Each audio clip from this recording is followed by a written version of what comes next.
In the year 2500, the human race was conquered by a more advanced alien race. Every human being was either killed or rounded up onto a massive spaceship to be used as slaves. Along the way to the aliens' homeworld, one man by the name of Mike Slate succeeded in hijacking the slave ship using a box cutter he managed to sneak aboard. The slave ship was forced to land on an Earth-like planet, and all humans were released. As they exited the ship, they soon realized that they were not alone. Several other humanoid alien races were also enslaved aboard the ship. Apparently, the aliens went from solar system to solar system, conquering and enslaving. Over the course of 500 years, each alien race migrated to a different part of the planet, seeking conditions similar to their own homeworld. Some developed metal technology rather quickly, while others couldn't figure it out. The year is now 3000, and the human race is in a struggle for the right to exist. This is the description from the ModDB page, and it does a pretty good job of summing up the mod. Anyways, I'm Athelstone, and welcome to a new series where I review probably you've heard of mods and some you probably haven't. And I'm going to start with one of my favorites, Planetwar Total War. So, let's head right into it and start with the factions.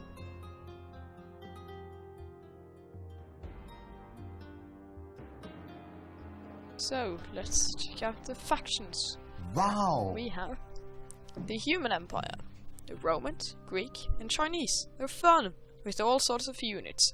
Probably the best for your first campaign. Scorp, Predators.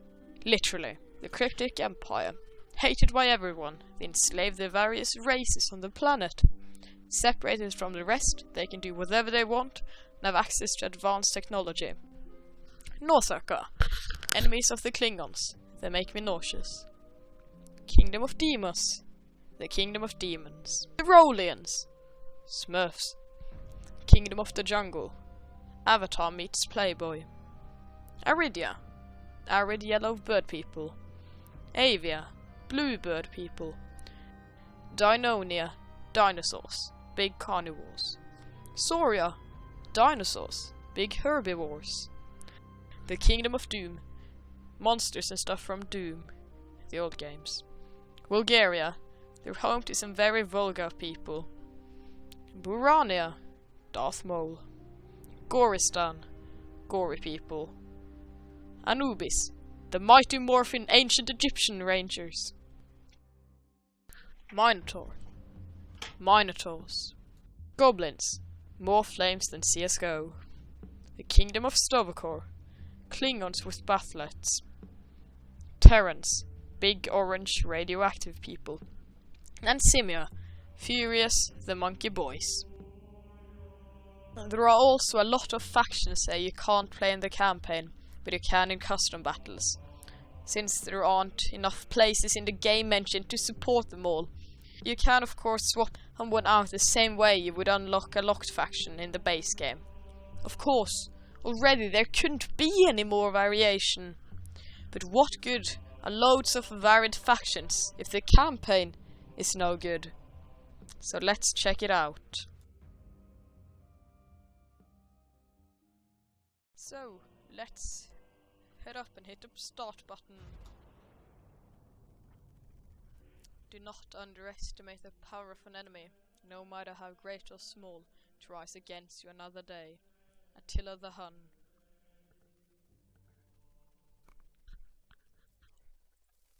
Now, as you load up the campaign map, the first thing you'll notice is the size of it.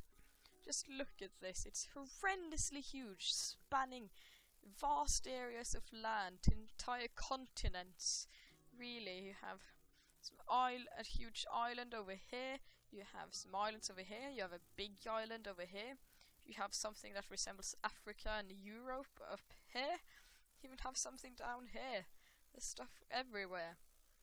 Now, the Human Empire, after they started was split up into two groups. You have your basic humans, and which are basically Romans, and some conquistadors, I guess, and archers, and so, you know, a mix of Roman stuff, which is pretty cool. You can also have some Greek stuff, and you'll also have to the east the land of the setting sun. Sounds familiar. And here you'll have General Tso, and they all look pretty Mongol to me. And there you see there, so it's a bit of a difference here. And you can also see that all of the units have custom banners and everything, and you'll have ships which look extremely cool, like a Byram, I guess, from Rome Total War.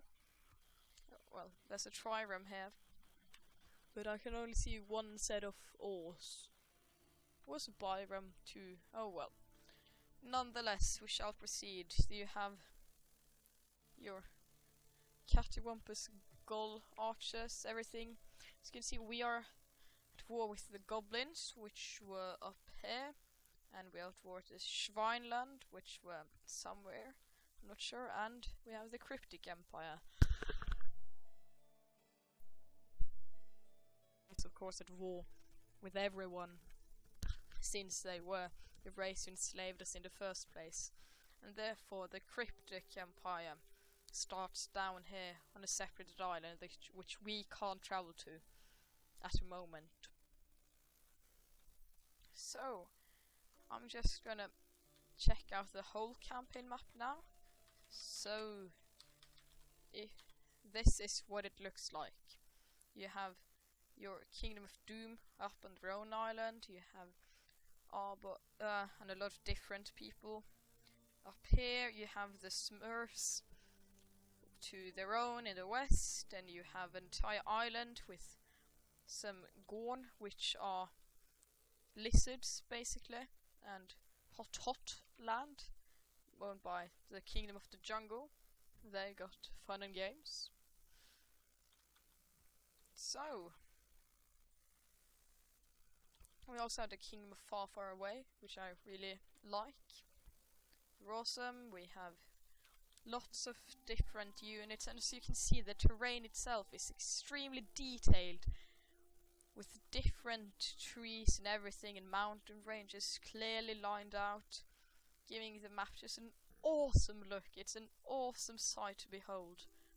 It is extremely beautiful, in my opinion at least. Yours might differ. Of course, it may not look beautiful on here, but when you see it, just the immense size of it and everything, it's really cool. And of course, I've played this a bit before, and oh, I turned auto manage on. Oh well. And all the units and building and infrastructure works really well, and it's not that hard to get a good economy and some proper armies pumped out. You know, you'll start with Emperor Jared the Conqueror, and then you can expand at will, find new enemies to fight against, and it all looks really cool. So I'm just gonna go and hit up a battle now, so you can see what that looks like.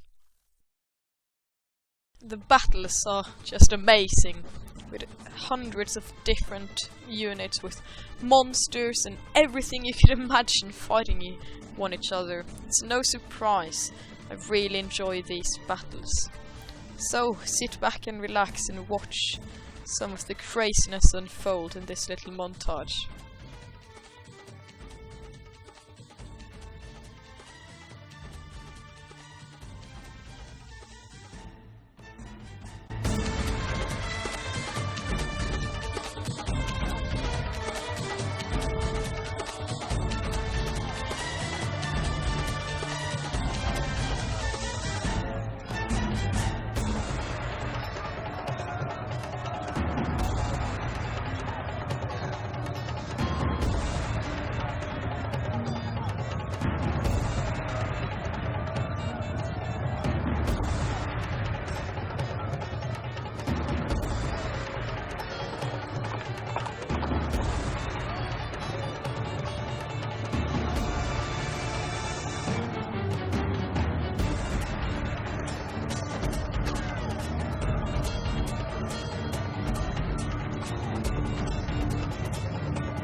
Planetwar is, in my opinion, the perfect combination of skill, humor, and pushing the game engine to its limits.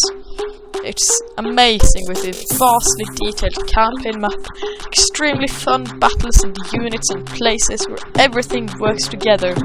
However, since it pushes the limits of the game engine so hard, it is prone to crashing, so if you decide to play it, I do recommend saving a lot. But I'd say it's worth it though. So my final score would be 8 dinosaurs out of 10. My name's Stone, and thank you for watching this video. Like and subscribe if you enjoyed and want more of them, and have a great day. Goodbye.